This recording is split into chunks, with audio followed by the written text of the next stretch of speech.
Magandang araw nga pala sa inyo mga kaibigan. Ito nga palang gagawin ko ay side mirror ng Kawasaki Ninja. Papapalitan ni boss sa akin ng bagong mirror. Dahil yung salamin niya lumabo na. Pinahiran ata to ng acid rain removal. Ginuhitan ko muna yan bago pinalo para mas mabilis mabasag. Ang hirap po kasi basagin yan kapag buo pa.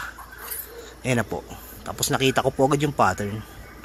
Siyempre, guguhit na natin yan sa salamin para masintensya na maaga. Ayan nga po ang ginagawa natin dyan. Saka yung kabila naman para tuloy-tuloy ang gawa. Pinahiran ko na pala agad dyan ng pawis ng langgam, pampadulas ng hagod.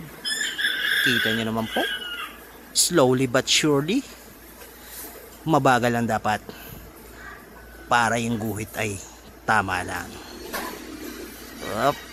Dahan-dahan lang kabibigan, huwag mong bibilain. May pa crossleg pa yan mga boss. Kita nyo naman yung pa kumiekis pa. Talaga naman kuya lupit. Pinasag na boy. Ayan pa. At ito pa. At ayan pa nga.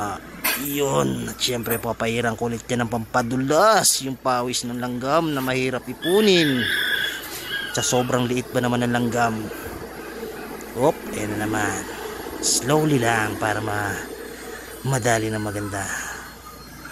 Ayan nga. Ayan na. Ayan.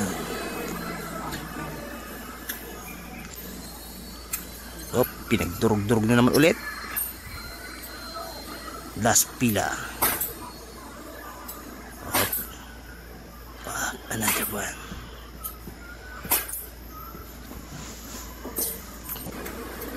Yan pa nga. Tuloy-tuloy na yan para mabilisan lang. Hindi na kailangan patagalin pa.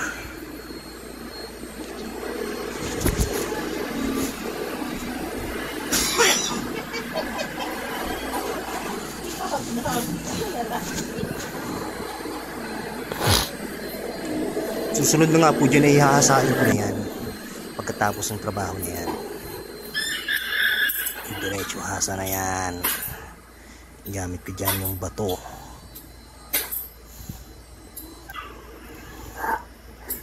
Pogi ko talaga sa salamin, no? Kita nyo naman yan mga tropa. Whew! Sarap pukpukin ng martilyo. Ayan na nga po at hinahasa ko na yung aking gamit na batong hindi maubos-ubos. Pwede na pong panghasa ng kutsilyo yan. Kaya lang, yung kutsilyo nyo magiging mapurol pag dyan nyo po hinasa. Pangtanggal po kasi ng talim yan. Tulad nyan, tinatanggalan ko na ng talim yung salamin. Hinahasa ko ng maigi. At punasan muna natin. Napakaganda ng gawa boy. Ayan pang isa. At ngayon ginuhitan na po natin ng tinta ng pugita para hindi pugita yung pinagtabasan at di halatang gawa-gawa lang ng tao yan. Kita nyo naman po yan. Pulidong pulido. Parang walang nangyari. At dito nga ay sinalpak ko na yan habang nakangiti si Kumag. Ayan na po. Pasok na pasok. At ginamitan ko na ng silikon yan para hindi pasukin ng lamig at hindi lamigin si Motmot habang tumatakbo ng matulin. At ayan na nga, ang ganda ng gawa mga tropa. Malinaw.